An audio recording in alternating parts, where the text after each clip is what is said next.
veio a palavra do Senhor pelo ministério do profeta Ageu a Zorobabel, filho de Sealtiel, príncipe de Judá, e a José, filho de Josadaque, e sumo sacerdote, dizendo: assim fala o Senhor dos exércitos, dizendo: este povo diz, vou repetir, este povo diz, não veio ainda o tempo em que a casa do Senhor deve ser edificada.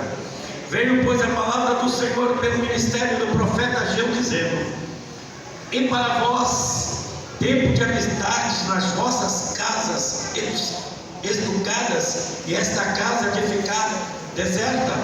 Capítulo 2, verso 9, diz assim: a glória desta última casa será maior do que a da primeira, diz o Senhor dos exércitos, e neste lugar darei a paz, diz o Senhor dos exércitos.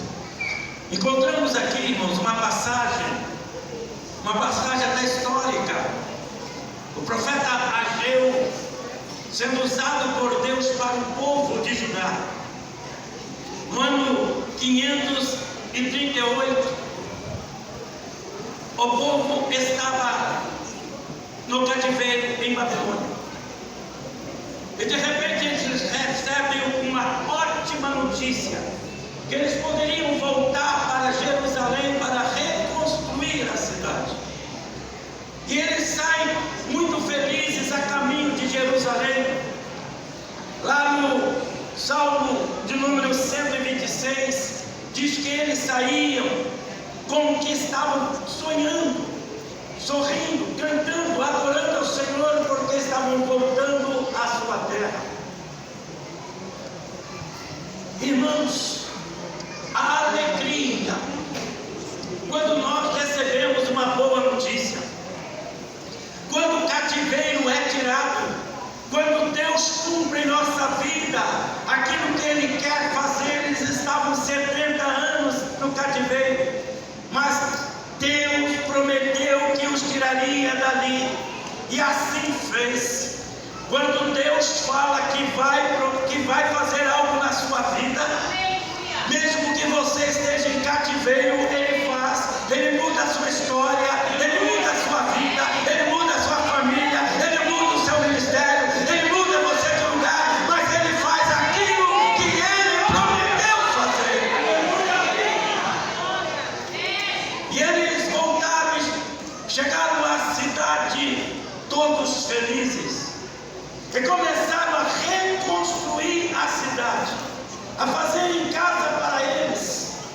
E aqui diz que eles fizeram casa aplanadas, casas estucadas, casas luxuosas, para o bem-estar deles, bem-estar da família, bem-estar do povo. Estavam errados? Não. Era isso mesmo que eles tinham que fazer. É uma preocupação com a família. E Deus se preocupa com a família, que é o melhor para nós. Portanto, eles não estavam errados, porque estavam fazendo aquilo que era bom para os olhos dele, para os olhos da família. Mas aconteceu algo que chamou a atenção de Deus. O profeta Ageu, ele profetizou por 4 meses. Foi o profeta que profetizou por menor tempo, mas trouxe uma profecia de mudança para Judá. Ele foi contemporâneo de Malaquias, foi contemporâneo de Malaquias, foi contemporâneo também de Zacarias. E ele profetizou durante 4 meses, mas falou aquilo que fez com que o povo mudasse. Muitas das vezes, queridos, Deus nos chama a atenção para que nós possamos mudar de atitude. Glória a Deus. Para que nós possamos mudar de pensamento. Verdade. Para que nós possamos mudar de atitudes, de pensamento e de propósito. Deus quer que tenhamos propósitos voltados para Ele. Deus quer que nós o busquemos dia após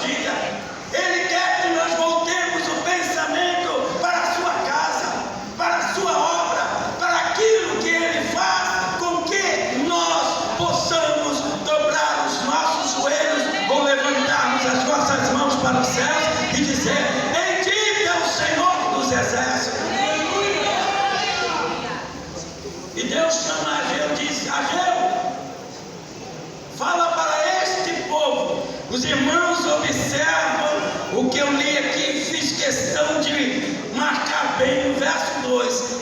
Ele diz: assim fala o Senhor dos Exércitos, Ageu falando, este povo diz.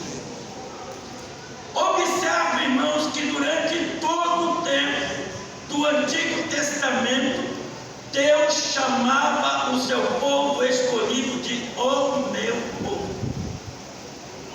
O meu povo que chama pelo meu nome, o meu povo que se humilhar, o meu povo que orar. Ele sempre chamava o meu povo.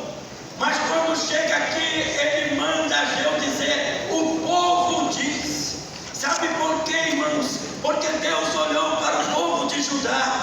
Estavam em conforto, estavam em suas casas luxuosas, estavam preocupando-se com o seu próprio interesse, esquecendo da adoração a Deus, esquecendo do altar de Deus, esquecendo do sacrifício a Deus, esquecendo da comunhão com Deus.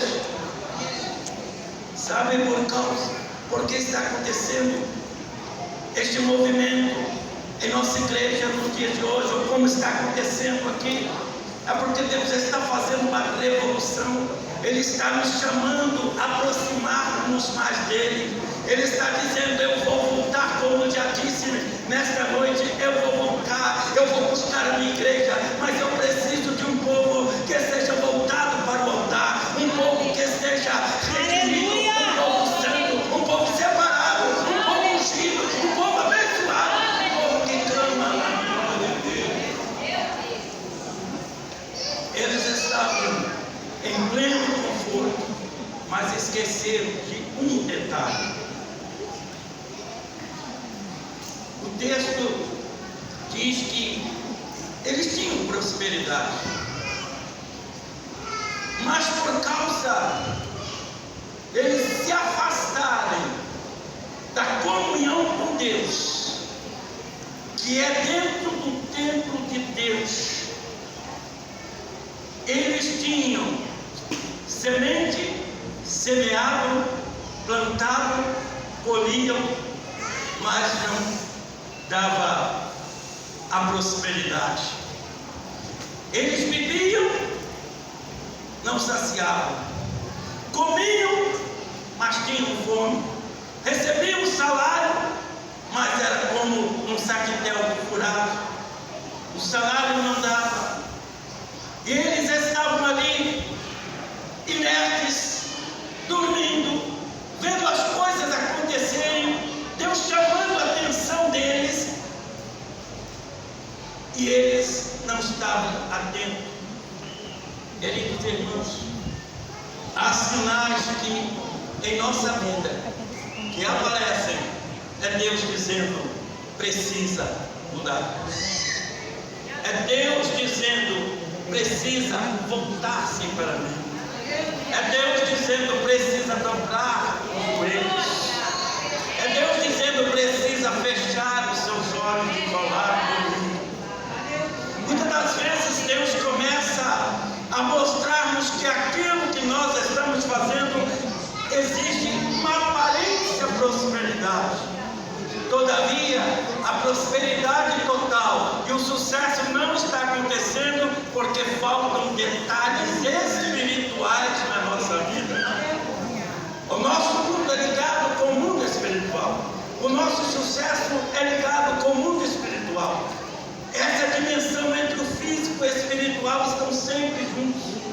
Nós tomamos atitudes aqui no físico e mexem com o espiritual. Se eu dobro os joelhos ali, eu estou tomando uma atitude física, mas é um novo mundo espiritual. É como se uma chave ligasse a eletricidade do céu e a luz brilhasse na nossa vida e as coisas começassem a acontecer. Ele diz: olha, vocês estão tendo prosperidade, mas uma aparente prosperidade. E chama: olha, povo, eu preciso que vocês tomem uma atitude. Construa a minha casa para a minha adoração. Vocês estão no conforto, vocês estão tendo prosperidade e estão esquecendo da minha casa. A minha casa é a prioridade, porque é através da minha casa que saem as bênçãos, é através da minha casa que sai cura, é através da minha casa que sai unção, é através da minha casa que sai transformação, é através da minha casa que sai mudança, é através da minha casa que saem as profecias, é através da minha casa que Deus vai falar contigo. O templo, o local, é um local, sim, de adoração, porque Deus se sentiu tão feliz nessa reunião. Por que eu digo isso? Porque a manifestação dele foi notória. O coração nosso vibrou aqui dentro, diante da presença do Espírito Santo. Eu creio que você vai sair daqui com uma roupagem nova, com um pensamento novo. Amanhã você vai enfrentar o dia de maneira diferente. Essa semana você vai sair daqui declarando: essa semana será uma semana de vitória. Essa semana será uma semana de resposta. Essa semana será diferente para mim. Queridos, e eles começaram a construção em torno do ano 520 a.C. Quando você vai ler lá no livro de Esdras, você vê que o povo, lá Esdras capítulo 3, verso 12, vocês observam que quando eles começam a construção do templo, que começam a colocar base, esse é o segundo templo de Jerusalém. O primeiro foi lindo, majestoso, construído por Salomão.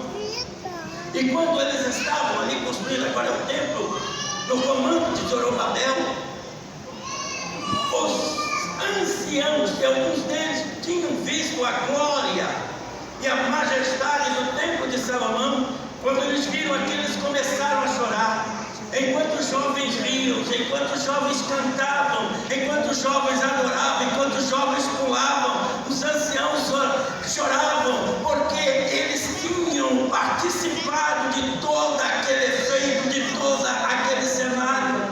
E agora eles estavam vendo o templo sendo reerguido para adoração a Deus, para os sacrifícios, para que Deus pudesse responder na hora que os sacerdotes entrassem para sacrificar a Deus, e Deus mostrar a sua glória, a sua majestade naquele lugar, e eles sentirem que o pecado foi perdoado de Israel, e glorificar a Deus, levantar os seus tamborins, balançar de um lado para outro, numa dança descompassada, mas numa dança espiritual, dizendo: só o Senhor é Deus.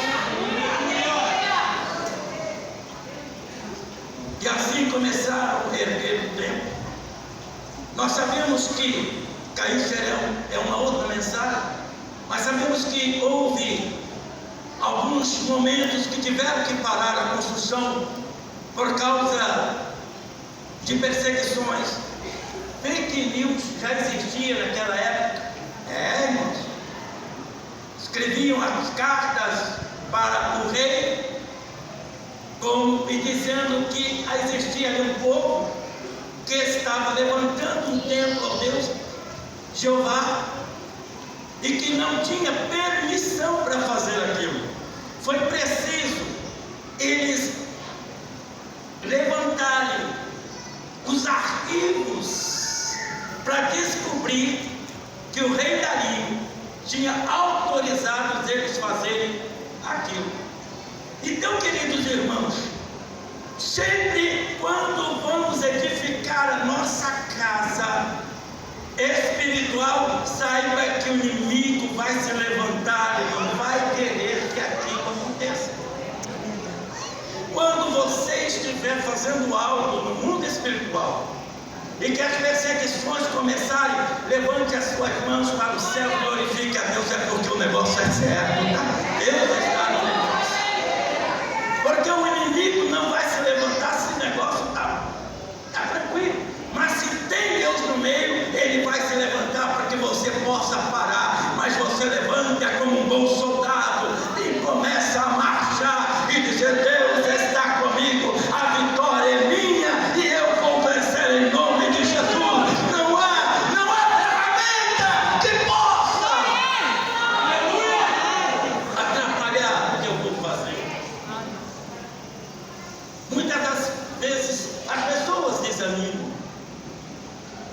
conforme as lutas, conforme os problemas que surgem. Somos humanos, somos seres humanos. E por que não ficarmos às vezes tristes? Neemias, quando recebe notícias sobre o caos de Jerusalém, ele chora, ele senta, depois ele entra: opa, peraí, eu tenho que reverter essa situação. Aí ele jejua, ele ora. Pode vir o choro, irmãos, porque o choro é provocado muitas das vezes pelas lutas, pelos problemas. Mas eu quero te dizer uma coisa, querido irmão: o choro pode durar uma noite, mas a alegria ela vem pela manhã. Pela manhã o sol da justiça vai nascer para você, e você vai ver as coisas brilharem na sua vida. Por mais difícil, por mais impossível que você possa pensar, Deus faz o milagre. Como Deus gosta de fazer milagres. É só pedir. Nós somos um milagre. Estamos aqui, sabe por quê? Porque somos um milagre. Se você não fosse um milagre, você não estaria aqui nesta noite. Mas você levanta a mão para o céu e diz: eu sou um milagre, eu estou aqui. Oh, mas Juliana,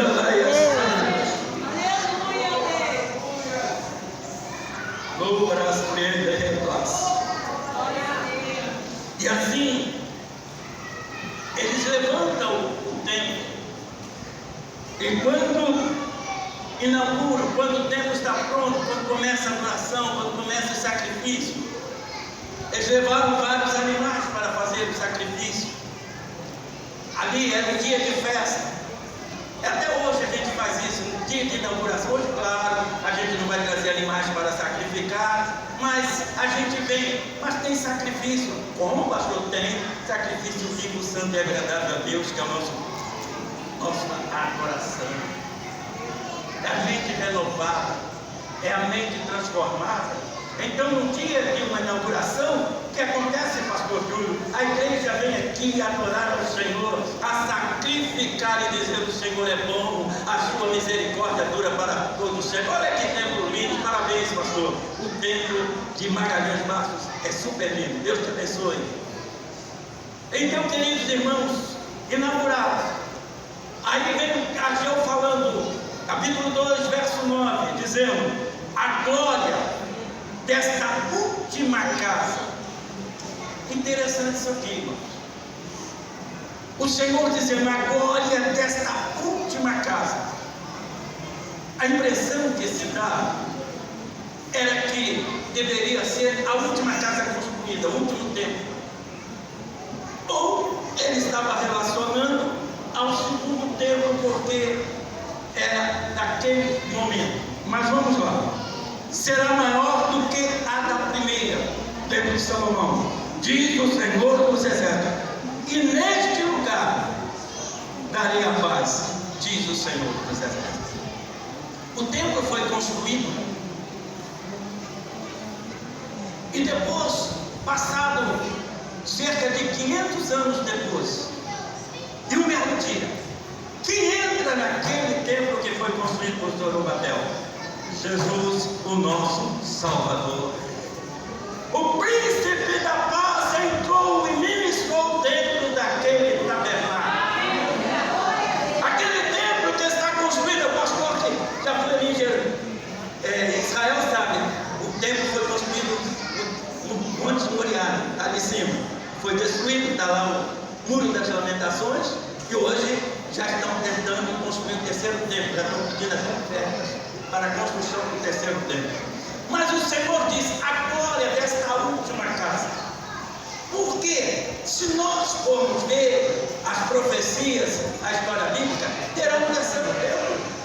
Mas este não será um templo construído para a entrada do Senhor Jesus, o Messias, como ele fez, como ele entrou dentro do templo e ensinou. O terceiro templo, quem vai entrar nele é o anticristo. Eles já estão construindo, por isso foi cantado nesta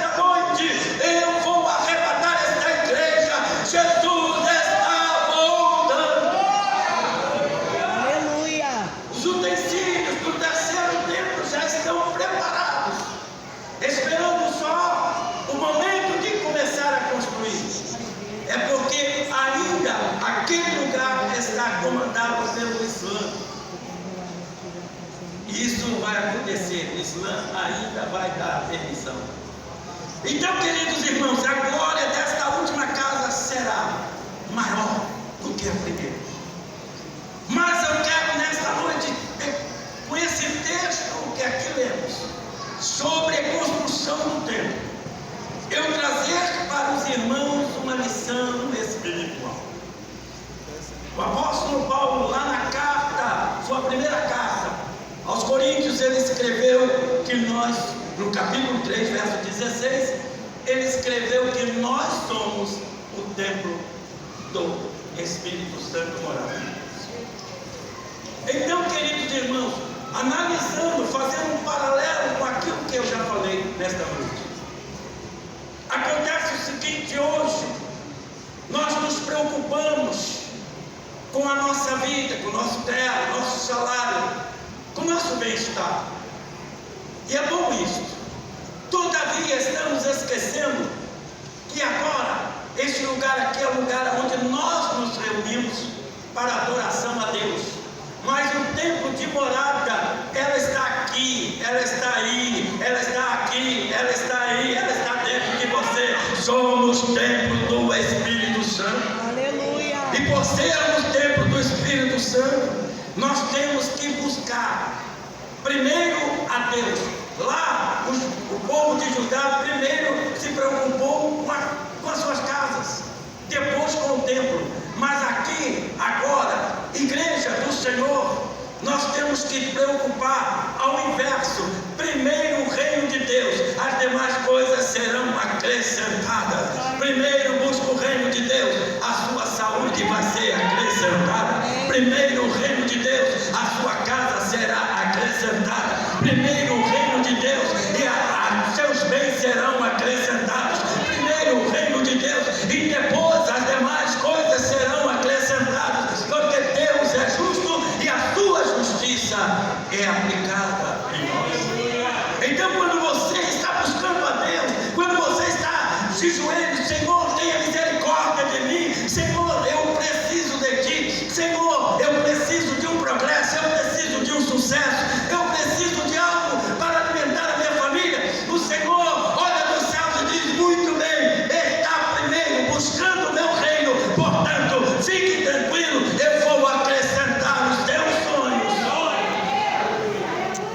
Porque os nossos sonhos, quando eles são ligados com o sonho de Deus, os milagres acontecem. Então, nós não podemos inverter. Necessitamos primeiro buscar para alcançar o sucesso. E muita gente pensa em buscar o sucesso para depois buscar a Deus. Como eu sou coordenador de um seminário bíblico, e às vezes eu já ouvi alguém falar: eu vou, pastor, vou me inscrever no seminário para fazer o curso de teologia, para eu ficar preparado para então entrar no campo de trabalho. Eu falo: não, irmão. Sim, você, o não e o sim estão juntos aqui, vocês vão entender.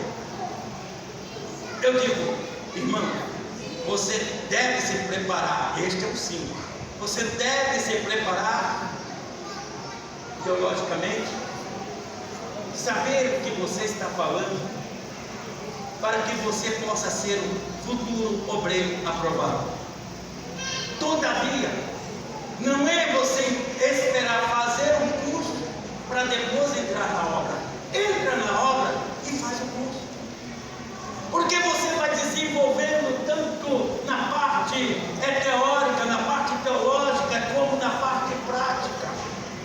O que nós estamos montando esse curso lá em nossa igreja é um curso diferenciado, como eu falei na reunião de obreiros, porque, irmãos, tem o EBOM, excelente trabalho EBOM, mas é um curso teológico que discute referências bíblicas, personagens bíblicas, para basearem nele, naquilo que ele fez, para trazer exemplos para os obreiros. O CPO, excelente, é um curso preparatório de obreiro, aonde se discute nesse curso funções do obreiro, diácono, presbítero, etc. Todavia, o nosso curso é um curso workshop. Como funciona? É o prático, o dia a dia do obreiro, as dificuldades que o obreiro tem. Nós temos aqui um grupo eu quero parabenizar o pastor, nós temos aqui um grupo de obreiros por excelência. Eu cheguei, o irmão nosso, pastor, eu vim aqui da assistência, pegou a minha Bíblia, eu vou levar a Bíblia do senhor, meus parabéns. Mas nós temos algum lugar que chegamos, os obreiros, não é porque não querem fazer, é porque não foram treinados para aquilo. Então eles têm a dificuldade, é isso que nós vamos discutir nesse curso, esse workshop, em que nós vamos falar do dia a dia do obreiro, abordagem, como ele aborda, como ele trata as suas dificuldades, as suas limitações, para que ele possa alcançar a excelência no trabalho. E isso faz parte da igreja, faz parte do trabalho cristão. Então, queridos irmãos, somos templo do Espírito Santo. E por sermos templo do Espírito Santo, nós devemos estar sempre prontos, com o nosso altar erguido, para recebermos de Deus a sua vontade, para recebermos de Deus aquilo que Ele quer melhor para você. Se você colocar o seu tempo diante de Deus e dizer: eu sou o templo do Espírito Santo, Deus vai mover você de maneira extraordinária. Você vai ter uma comunhão com Deus extraordinária. Você vai ter uma comunhão com Deus que Ele vai mudar a sua história. Eu no seminário lá, dando aula, eu contei para os irmãos uma experiência, e que algumas pessoas me ouviram também, tiveram a mesma experiência. Às vezes você está 20 minutos, meia hora, orando ao Senhor, o Senhor claro está te ouvindo, mas parece que não há assim um movimento emocional, vamos dizer assim. Mas quando você pode estar no treino, em casa, fazendo as suas tarefas diárias, e você chega e diz: há uma pessoa que é a terceira pessoa da Trindade, que é o Espírito de Deus, é o próprio Deus no seu Espírito. E a gente começa a conversar: Espírito Santo, eu quero conversar aqui contigo. E ali onde você está, você começa a dizer as suas dificuldades, as suas ansiedades ao Espírito Santo. Irmãos, eu já fiz esse teste, já falei com alguns irmãos, eles fizeram acontecer a mesma coisa. Não leva 5 minutos, os olhos começam a beijar, as águas começam a correr na sua face, aquelas águas quentes, aquela lágrima quente. Sabe por quê, irmãos? Porque quando você começa a conversar, diz que o Espírito Santo geme com você com gemidos inexprimíveis. Porque muitas das vezes nós não sabemos nem como buscar a Deus, com o que falarmos. E Ele então move em nosso lugar e geme com o nosso gemido e vai até ao Pai e apresenta ao Pai. Porque Ele é o Espírito de Deus. E Ele vai movendo você de tal maneira, daqui a pouco as lágrimas descem, porque o Espírito Santo, Ele mexe com as suas emoções, Ele está em suas emoções, Ele faz parte do seu emocional.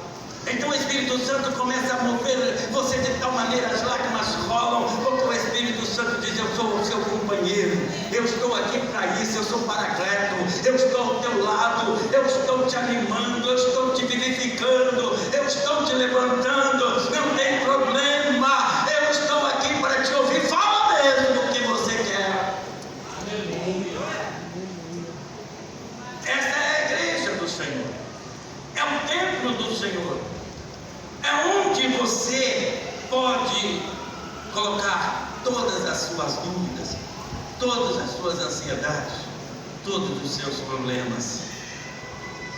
O templo do Senhor.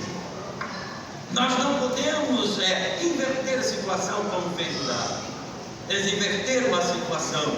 Eles se preocuparam com as suas belas casas, mas esqueceram de construir aquilo que era mais nobre que Deus queria. Era o templo de adoração a Ele.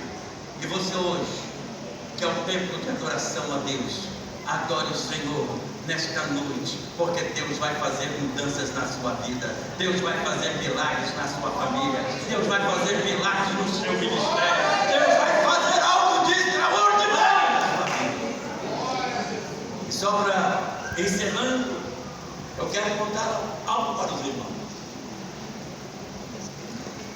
Não me lembro se na última vez que aqui ministrei, eu contei isso para os irmãos, mas se contei, não tem problema, eu repito.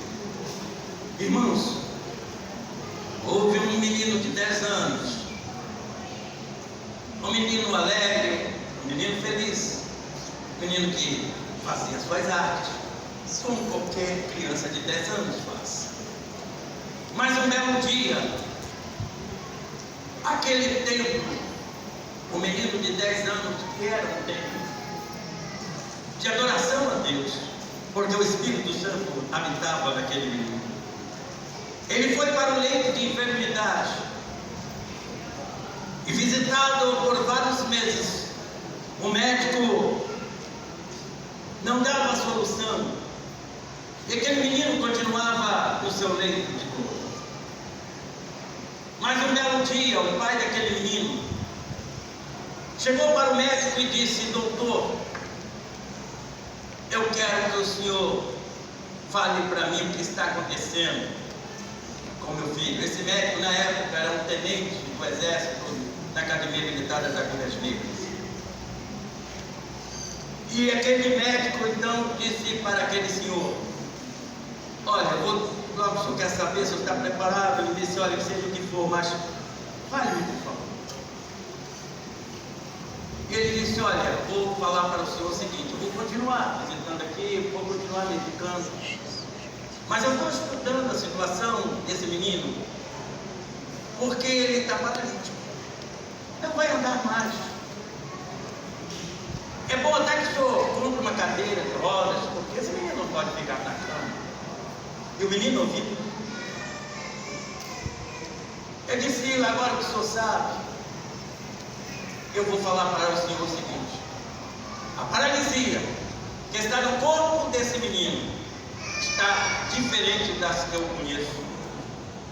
Ela está andando no corpo dele, e provavelmente ele vai ficar com os braços atrofiados, e quem sabe até a mente.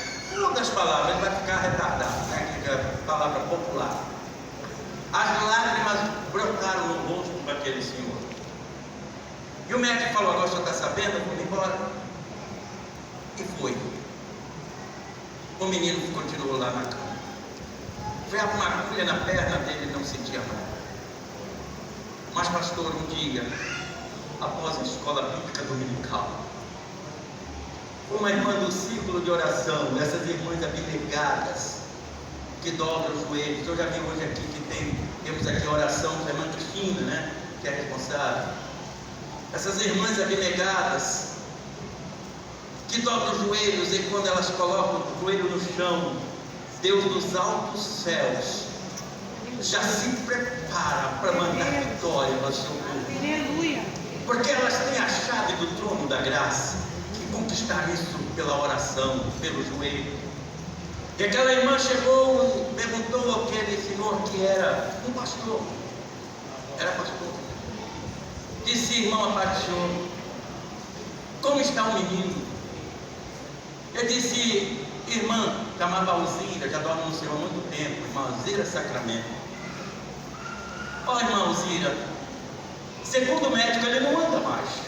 Vou conversar com o pastor para comprar uma cadeira de rodas, fazer uma campanha, porque ele precisa ir para a igreja, ele gosta da igreja. Aquela irmã não deu uma resposta sobre a situação que o médico tinha dito. Ela só virou para aquele irmão e disse assim: pastor, e que o Senhor Jesus disse? Ele disse: o Senhor Jesus até agora não disse nada. Ela disse: então nós vamos dobrar os nossos joelhos, nós vamos colocar joelhos. A última palavra dele, aleluia. E chegando aonde aquele menino estava deitado, ela disse: olha, você sabe orar? Você vai orar conosco. Irmãos, quem tem comunhão com Deus tem uma unção diferente. Ela não disse: olha, eu vou orar para que Jesus faça um milagre. Não, ela disse assim: eu vou orar, Jesus vai te curar. E quando ela, já para a senhora, com um pouco de dificuldade, colocou o joelho no chão, deu aquele gemido, os irmãos conhecem, e começou a profetizar, disse: eu vou curar agora, e chama este menino para o ensino, ministério do ensino, do cântico e da palavra. Aquela irmã levantou e disse: Pai do Senhor. E o pastor disse: mas a senhora não vai orar? Ela disse: o Senhor já deu a resposta, vamos embora, vamos almoçar.